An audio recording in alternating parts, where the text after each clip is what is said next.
In this English lesson, I wanted to help you learn the English phrase, go figure.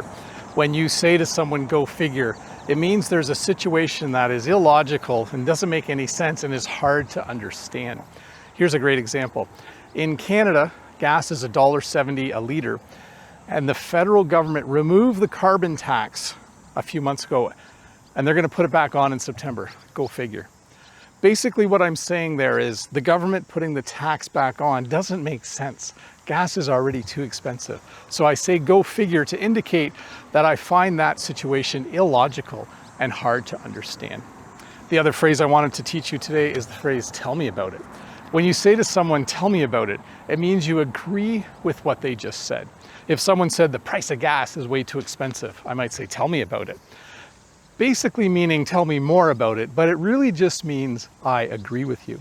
If you said my lessons were awesome, I might say, tell me about it. Sorry, that was a little bit cocky there. Anyways, to review, when you say go figure, it means you're expressing your opinion about a situation that doesn't make sense, that is illogical. I actually think it's short for go figure it out. Like you need to actually research and think about it to understand it.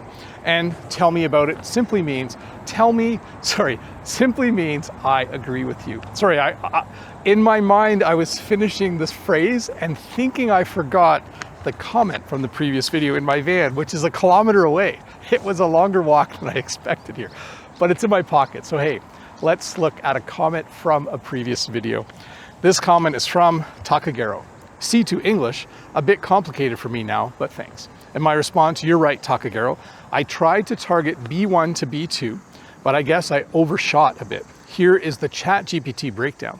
So I put the script, the transcript into ChatGPT from the last video. I'd rate this video B2 overall, with a few C1 phrases and features.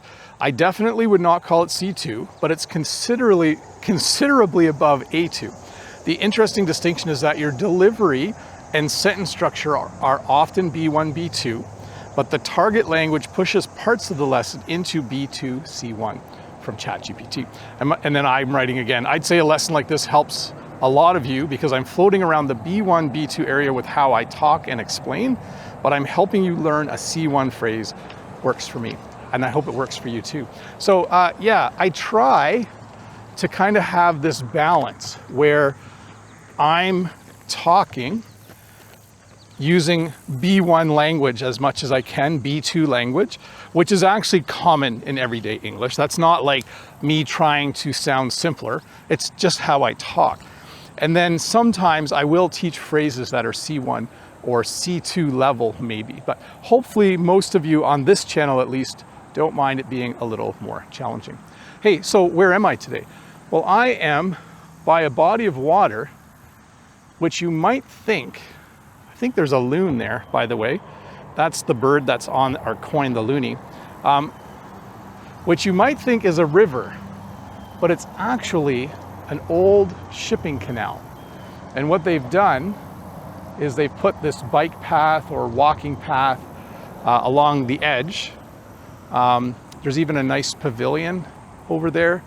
I don't want to disturb the person sitting over there having a peaceful day by videotaping, but yeah, it's just nice. I guess this canal, which I think is part of the old Welland Canal system, became too old and then they dug another one. So this is used a lot for recreation.